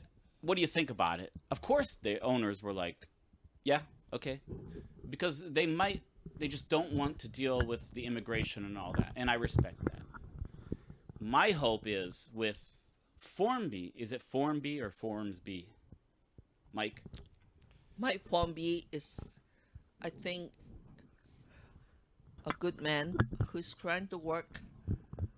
He's trying to surf in this very difficult waters. Well, I guarantee you, he is the one that told Rick, "Yo, you have to get out there on the ground." When I saw Rick Blangiardi on the ground in Chinatown and then the other areas, I said, that's, I don't know Mike personally, but from what you have told me and from my emails with Mike, that is Mike. At least he has kept his promise with me. Yeah. Yeah. And I respect him because I worked with him when he was the chief at DTS. And we got our dragons situated. Mm-hmm. We got the speed table built. Yeah. Now I also worked with other people, and we got the police station signage, and the plaque. We got a lot of things done with different commanders. Okay? So wait, do you think that under Mike, do you think we could get a speed table put up there on Mauna Kea and Beretania? I mean, DTS always says like there's not enough crash statistics, but come on, man! Like, are you kidding me? Because, like now, my take from the mayor was this: that they would compromise and they would do half the Diamond Head side of Smith Street gonna be a permanent bulb out, and the other side not. And I can understand it's a difficult decision. But that's smart. They compromise. That's diplomacy. Yeah. That's politics. Because you got the unions on one side, you got contracts, and then you got people. Yeah, you don't want to cancel the contracts that were already. You still have people entrenched in the Department of Transportation, from the deputy director down, who. So I gotta ask this: who is the director and deputy director of DTS? Because I was disappointed. The deputy director is John, and he was all for the bulb out from the previous administration. But and who's the director? The director is Roger. Now he was from the bus company. Interesting. How come John didn't want it? John is a civil service deputy director. So he's safe, and he was the one so hard-nosed about it. Yeah, but come on, he wants to be deputy director again. That's like a vice chair. You're just getting paid. No, he's deputy director. Yeah, but you're just getting paid. He still has a lot of power, and he was wrong. He was wrong-headed. So it's Harrison Rue. Harrison Rue is the worst policy maker for Chinatown. The worst. So, but wait, sorry, one more time. Who's the director for DTS now? Roger. Oh, interesting. Well, but I think you have an ally with this Mike. And actually, No. It's a team. I think the mayor's wife, Karen, who's Chinese, and she could see how terrible Chinatown is. So she should have some pride. She has a lot of pride. Good. And I think she is right to direct her sentiments, because it's an outrage of what Chinatown has become. And the best thing, in my opinion, that Mayor Blangiardi could do is at least try to fix the problems. You're not going to solve the problems, but at least if you try, unlike Caldwell. I just looked at Sweet Street then now. We Just respect. a few hours ago, they dug up, so I know they're gonna pour concrete. So that was already in the works under Caldwell and also on the website. So, but if they did half and left the other half, we'll see how it works. And I told them, I said, a speed table there might work really well. Okay? A speed table is very cheap to do, and it slows down traffic. If you think it's a traffic problem for a pedestrian, a speed table will save lives. A Barnes walk saves lives, like the one where our dragon is. It's the first Barnes crosswalk in Honolulu, and it's built in Chinatown. It's the best crosswalk we ever had. And then Waikiki adapted the idea, which is two. smart, because why would you have cars trying to turn left and right while pedestrians and then are crossing? for Chinatown's narrow streets, we should either have traffic lights that says no right and no left turn while pedestrians walking. So that's the Barnes crosswalk. Stop other cars when pedestrians are walking. Stop pedestrians and cars are moving. So that makes sense. Yeah. And then, or a speed table. Absolutely save space, save money, and save the drainage. Yeah. Because Chinatown goes this way, from Diamond Head to River. Well, the problem was with Caldwell, which is what's happening with a lot of cities in general, is they're trying to pander to the progressive bike lane. We got to have bike lanes to go bikes everywhere. But look, I'm from Pittsburgh, Pennsylvania. They instituted bike lanes. First of all, the bike lanes look stupid as fuck because it's just these white pylons in the middle of the road. It's not... I used to live in Brazil. In Brazil, their bike lanes are separated by a concrete sidewalk you can walk on. It's very nice. There's a concrete sidewalk between you and the road, and then there's a bike road. But a lot of these cities are instituting these really shitty bike lane policies. Have you been down King Street in Baratania? Dude, our bike lanes look like shit. The paint is faded. Half of the pylons are gone. The concrete pillars are moved. I'm hoping that our current mayor supports bike lanes, because you want that. I love the extra transportation model, but you really got to do it and really invest in something that makes sense. I think King Street can be revised because on the one hand you have parking, on the other hand your bike lane, right? Yeah. And it's difficult to understand both, especially when you have to turn into Strap Hospital and you have to turn into medical buildings and stuff like that. Yeah. I was like, I don't even look. I actually asked that let's go back to the old ways where you can park and not take away one lane. Yeah. But mark the center of the street on King Street for bike lane so that the bicycle can go right, can go left.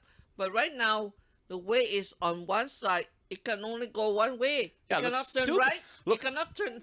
and even on King Street, it cannot turn into Keomoku from King because it's stuck in one lane, right? Well, but the other side is there's not even signs to tell you that, yo, hold up, it's 5:30. People are parked here, so you could be driving in this far right or far left lane. Because it's a federal, has something to do with federal, with grant and money. And also, it's driven by policy that seems like smart, but it didn't really work in Hawaii. So they kind of forced a square peg into a round hole. Yeah, it's stupid. I'll be honest. And to be honest, in my opinion, many people feel that way. Yeah. Well, in my opinion, that was Kurt Caldwell. That was Kurt Caldwell. You were the mayor. You were the executive. You had to sign off on all of that shit. We have shitty-looking bike lanes. Look at 8,000 signatures from Chinatown to Mayor for the stupid ball bouts. The ball bout that failed in San Francisco. Yeah. That failed in Portland. In every city. Every city. And then Kurt Caldwell decided, and I'll give credit to DTS because DTS told him, no, it's not going to work, and he said no. From what I understand from my friends, the council voted against it. Yeah, and then he still wanted to do it. And now Kurt Caldwell wants to run for governor of Hawaii. So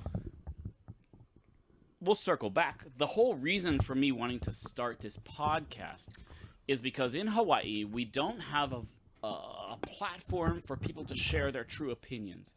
And honestly, a lot of people aren't going to share their true opinion. They're going to want to come on, they're going to want to talk, but they're not going to tell you how they really feel. But that's on my Facebook, you saw my opinion about Caldwell. Well, but that's why it was important for you, Chu Lan, to be my first guest. Because you're very outgoing. You speak your mind. You speak the truth. And you're like me. You don't hold a bias. No. I don't dislike... Listen, Kurt Caldwell did some good shit. No, I don't dislike Kurt. And he did some bad shit. He's a nice guy. But... he's a really nice guy. He's a nice guy. Really I like him. We drank together. Okay? He was at my birthday party. Okay? We had a good time. And I like him as somebody socially, but I think as a mayor he sucks. And then if he were to run for governor, I would not support him. I have really stated that many times on my Facebook because Kurt is so very attracted to money, and Kurt forgets the people, and that's why I cannot support Kurt for governor. I would support Lieutenant Governor Josh Green because he's out there doing things. He's not trying to get media recognition every little thing he does. So it's important to realize that Kurt would not serve the best interests of the people of Hawaii because Kurt gets so dazzled by the money. By the money. He just loved money. So I'm sorry, Kurt, because I like you as a person, but I don't want you to be my governor. Because as mayor, you're disastrous. You did not care for the people. You cared for money, money, money, money, money. Yeah. So I cannot support Kurt Caldwell for governor because as mayor, we saw the real Kurt. It was all about money, money, That was money, terrible. power. Yeah. You have whole communities, which you know what kills me about Hawaii. Hawaii is very special. To be honest, there's probably parts of like California and Texas and Arizona that deal with like native issues, like actual Native Americans. But in Hawaii, every politician talks about they want to help the Native Hawaiians. Hawaiians who were born and raised, they have a history here before statehood. But then when they get into power, they don't do shit for these Native Hawaiians. Kurt Caldwell, perfect example. Waimanalo. These people protested against the sports complex. It's so sad.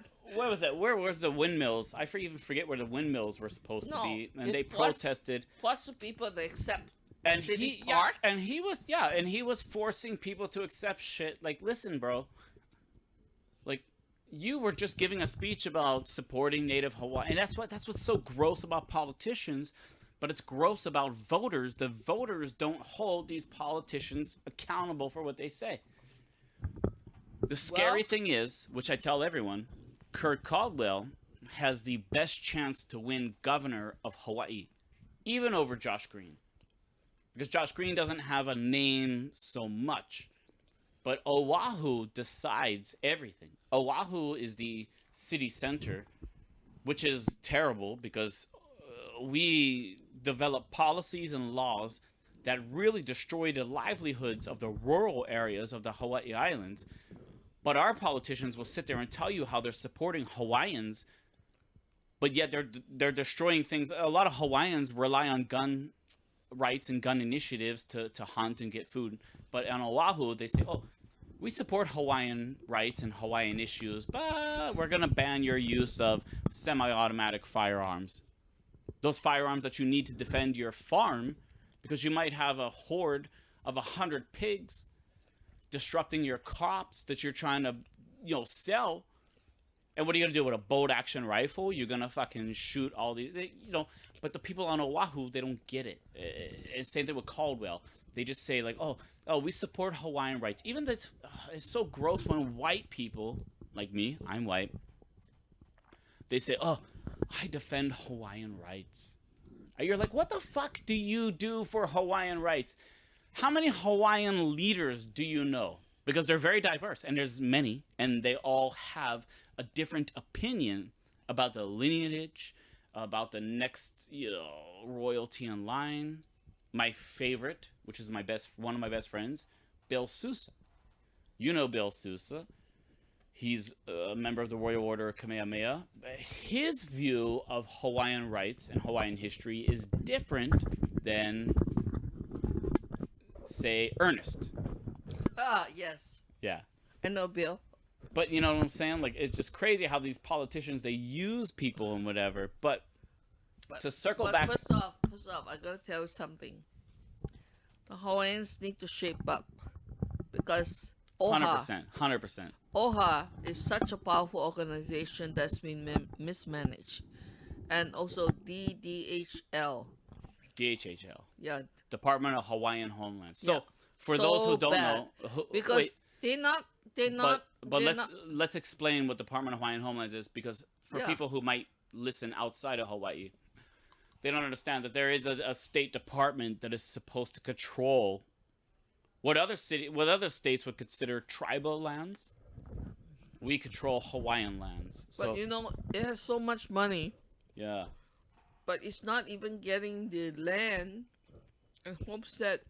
They owe 22,000 homes. that people are waiting for 50 years. That is a crime. Well, now here's the thing. I've had people. So I really liked. Her name is Stacy Lynn Ely. She's from the YNI side over there. And when she was running, I supported her. She had run like 4 times before she won. So many Hawaiians who came up and become credible leaders kind of disappoint Yeah. in the end. I have some faith in Kai more than I have faith in Tosi. I think Tosi forgot her supporters and her people when she got so ambitious. She thinks that she can be president. So wait, what do you think about Ed Case? I love Ed Case. Ed Case I trust.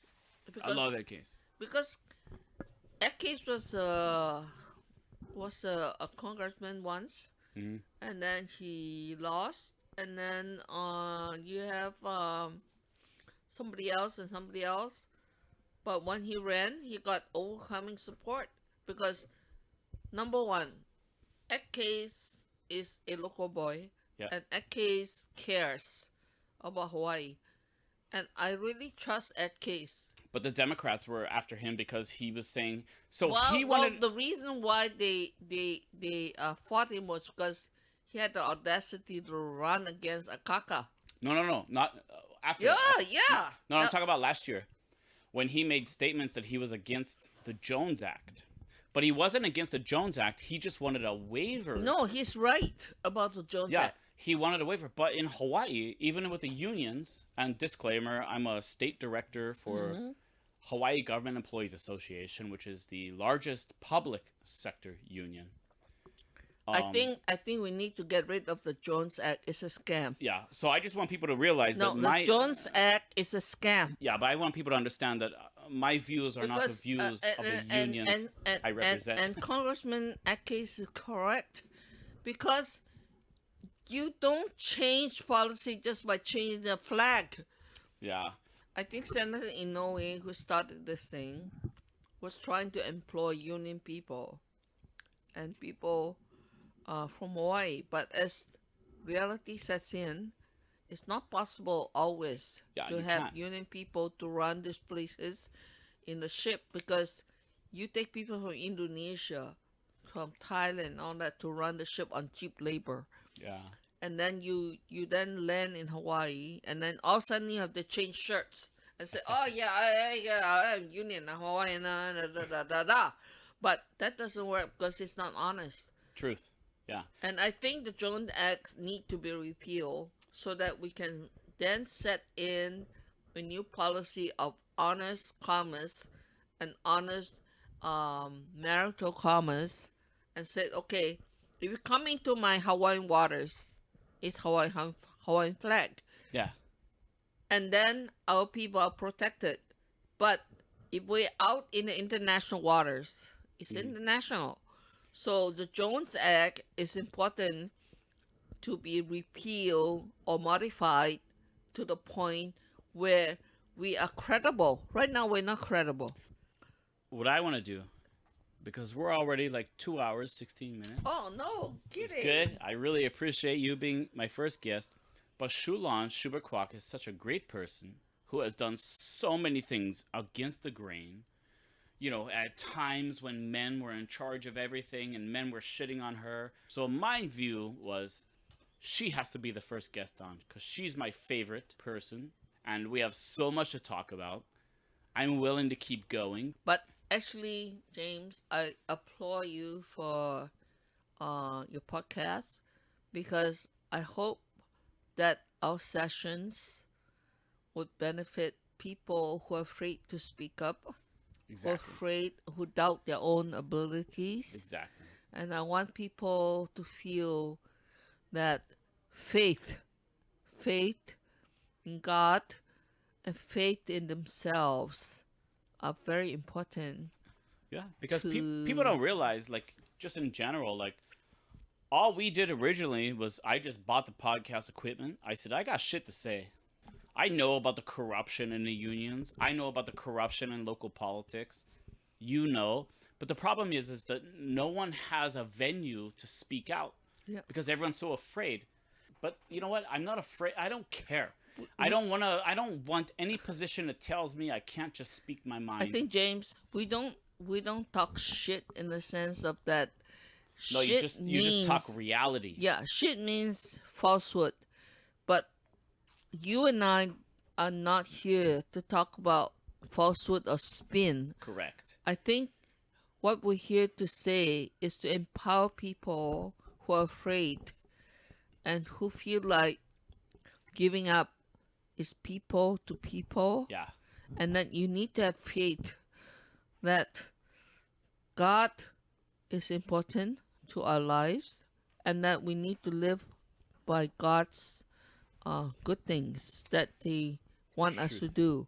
But I still want to bring Kirk Caldwell on. No, I seriously believe in God has a hand in our lives and that we need to listen and we need to heed God's words to 100%. do right 100%. and not succumb to corruption, not succumb to quick gains, not succumb to protection of ourselves at the expense of others. Right.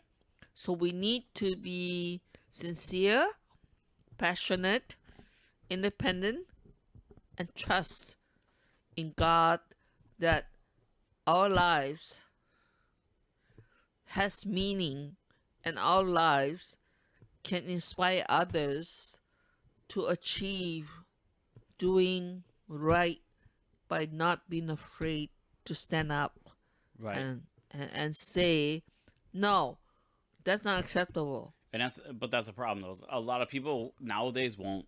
Yeah. But that's why I wanted you. We need to encourage people not to be afraid and to have a voice. God give us a voice. So speak up, even though speak up may cost us our job. Yeah. And speak up may cost us our lives. Isn't that even. scary though? Like that's it. That's why a lot of people don't speak up.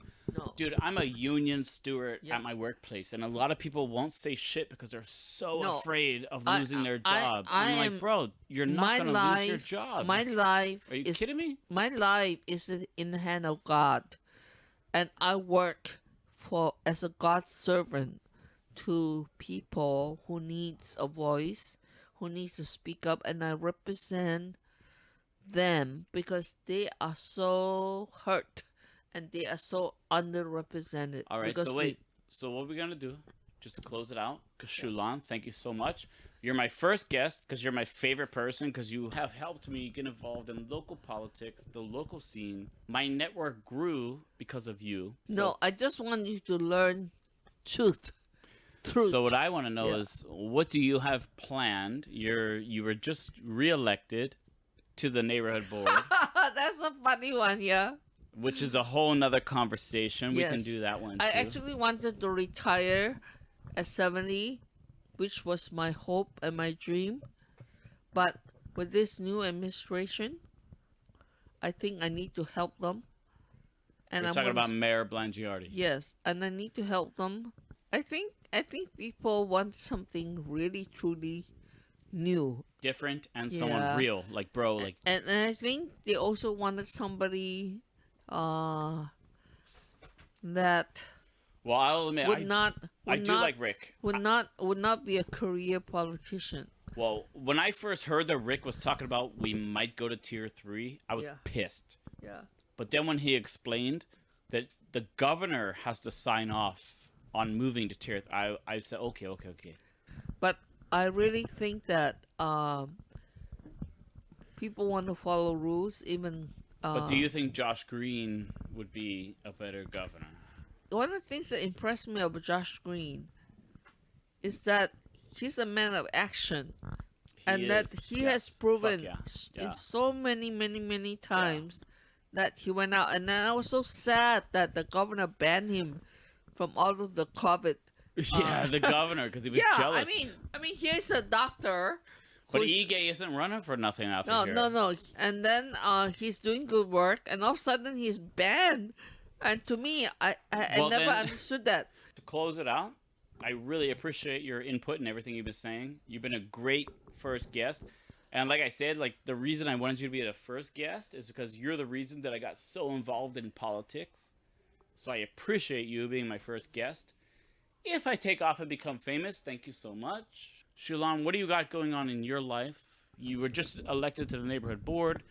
What do you need for the Chinatown Business and Community Association? What do you need from people?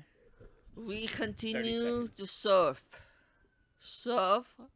We continue to serve our people in downtown Chinatown, and we continue to work with city government and our other stakeholders to help make Chinatown a better place for everyone.